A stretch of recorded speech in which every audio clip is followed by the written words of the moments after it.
Chapter 31. Whittington and his Cat. In the reign of the famous King Edward III, there was a little boy called Dick Whittington, whose father and mother died when he was very young. As poor Dick was not old enough to work, he was very badly off. He got but little for his dinner, and sometimes nothing at all for his breakfast, for the people who lived in the village were very poor indeed, and could not spare him much more than the parings of potatoes, and now and then a hard crust of bread. Now Dick had heard a great many very strange things about the great city called London, for the country people at that time thought that folks in London were all fine gentlemen and ladies, and that there was singing and music there all day long, and that the streets were all paved with gold. One day a large waggon and 8 horses, all with bells at their heads, drove through the village while Dick was standing by the signpost. He thought that this waggon must be going to the fine town of London. So he took courage and asked the waggoner to let him walk with him by the side of the waggon. As soon as the waggoner heard that poor Dick had no father or mother, and saw by his ragged clothes that he could not be worse off than he was, he told him he might go if he would, so off they set together.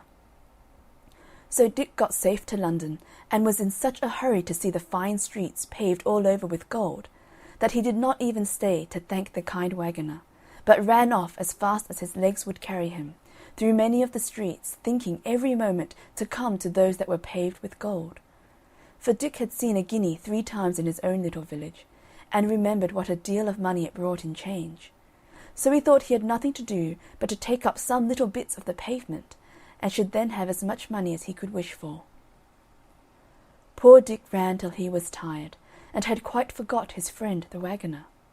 But at last, finding it grow dark, and that every way he turned he saw nothing but dirt instead of gold, he sat down in a dark corner and cried himself to sleep.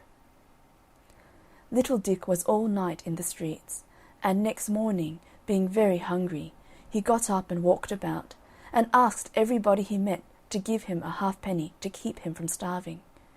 But nobody stayed to answer him, and only 2 or 3 gave him a halfpenny, so that the poor boy was soon quite weak and faint for the want of victuals.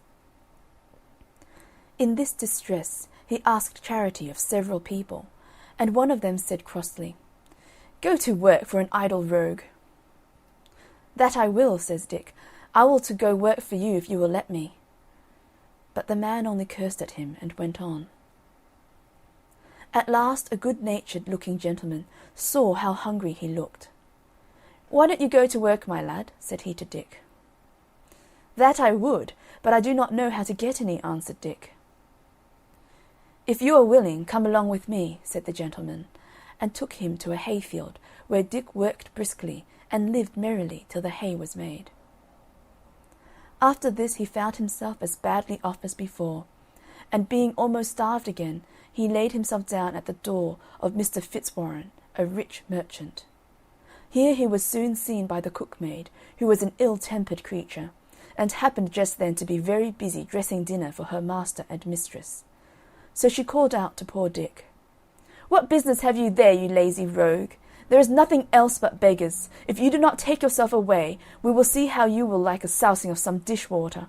I have some here hot enough to make you jump."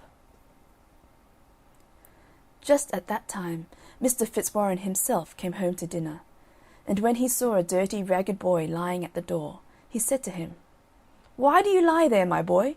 You seem old enough to work. I am afraid you are inclined to be lazy." "No, indeed, sir," said Dick to him, "that is not the case, for I would work with all my heart, but I do not know anybody, and I believe I am very sick for the want of food."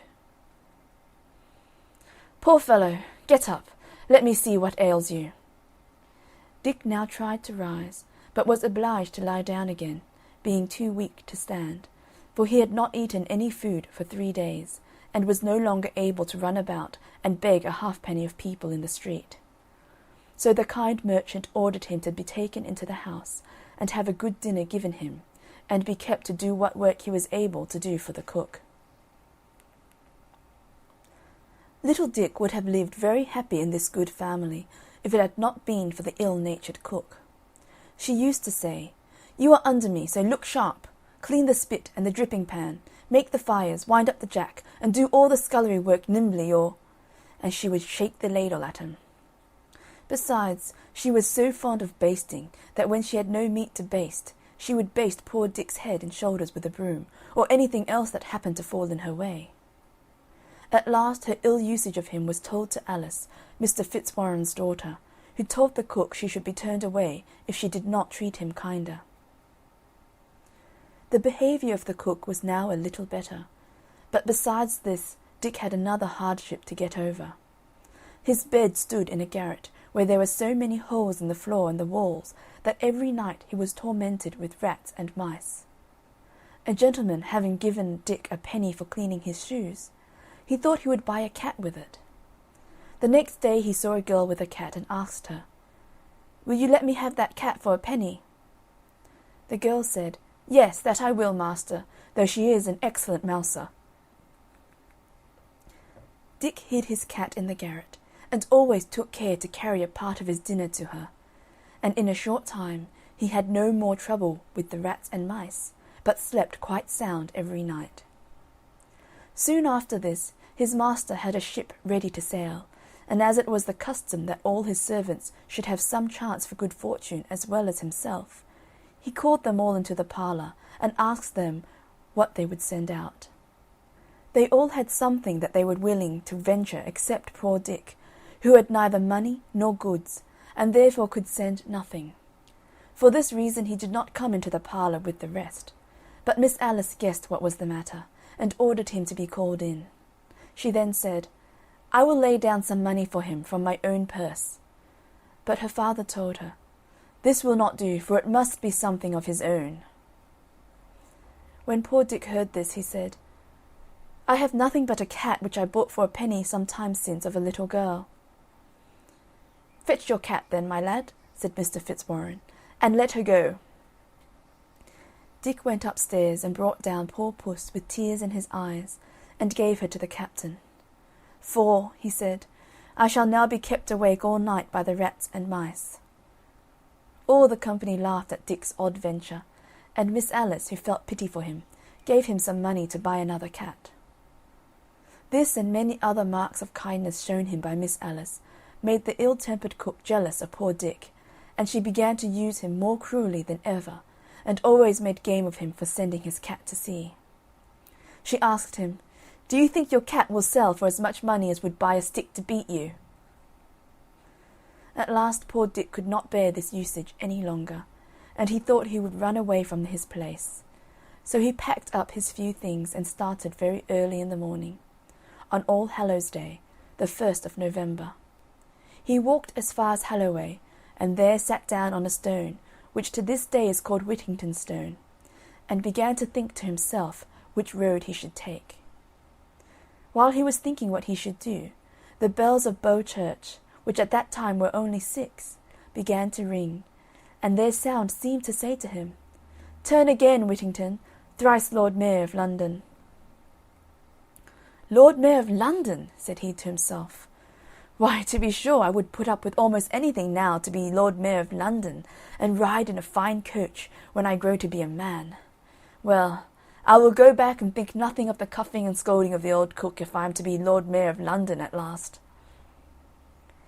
Dick went back, and was lucky enough to get into the house and set about his work before the old cook came downstairs. We must now follow Miss Puss to the coast of Africa.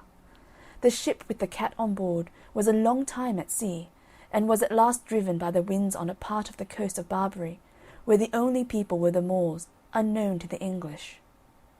The people came in great numbers to see the sailors, because they were of different colour to themselves, and treated them civilly, and, when they became better acquainted, were very eager to buy the fine things that the ship was loaded with.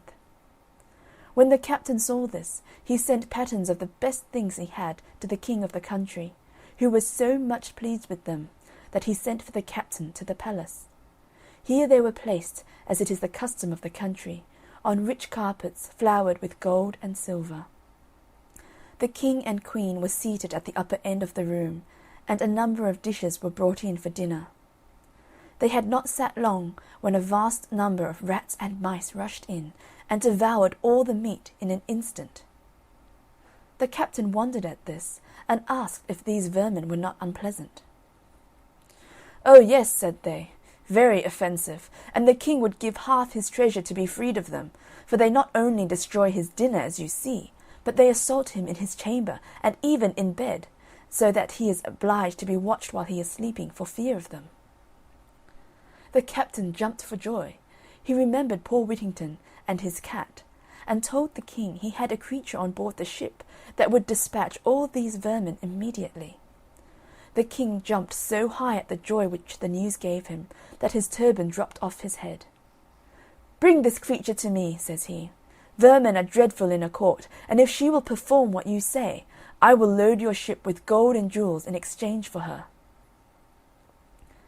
The captain, who knew his business, took this opportunity to set forth the merits of Miss Puss. He told his Majesty, "It is not very convenient to part with her, as when she is gone, the rats and mice may destroy the goods in the ship. But to oblige your Majesty, I will fetch her." "Run, run," said the Queen. "I am impatient to see the dear creature." Away went the captain to the ship, while another dinner was got ready. He put Puss under his arm, and arrived at the place just in time to see the table full of rats. When the cat saw them, she did not wait for bidding, but jumped out of the captain's arms, and in a few minutes laid almost all the rats and mice dead at her feet. The rest of them in their fright scampered away to their holes. The king was quite charmed to get rid so easily of such plagues, and the queen desired that the creature who had done them so great a kindness be brought to her that she might look at her. Upon which the captain called, "Pussy, pussy, pussy," and she came to him. He then presented her to the queen, who started back and was afraid to touch a creature who had made such a havoc among the rats and mice. However, when the captain stroked the cat and called, "Pussy, pussy," the queen also touched her and cried, "Puddy, puddy," for she had not learned English. He then put her down on the queen's lap, where she purred and played with her Majesty's hand, and then purred herself to sleep. The king, having seen the exploits of Mrs. Puss, and being informed that her kittens would stock the whole country, and keep it free from rats, bargained with the captain for the whole ship's cargo, and then gave him 10 times as much for the cat as all the rest amounted to. The captain then took leave of the royal party, and set sail with a fair wind for England, and after a happy voyage arrived safe in London. One morning early, Mr. Fitzwarren had just come to his counting-house and seated himself at the desk to count over the cash and settle the business for the day, when somebody came tap tap at the door. "Who's there?" said Mr. Fitzwarren. "A friend," answered the other. "I come to bring you good news of your ship Unicorn." The merchant, bustling up in such a hurry that he forgot his gout, opened the door, and who should he see waiting but the captain and factor, with a cabinet of jewels and a bill of lading. When he looked at this, the merchant lifted up his eyes and thanked heaven for sending him such a prosperous voyage. They then told the story of the cat, and showed the rich present that the king and queen had sent for her to poor Dick. As soon as the merchant heard this, he called out to his servants, "Go send him in, and tell him of his fame. Pray call him Mr. Whittington by name." Mr. Fitzwarren now showed himself to be a good man, for when some of his servants said so great a treasure was too much for him, he answered, "God forbid I should deprive him of the value of a single penny.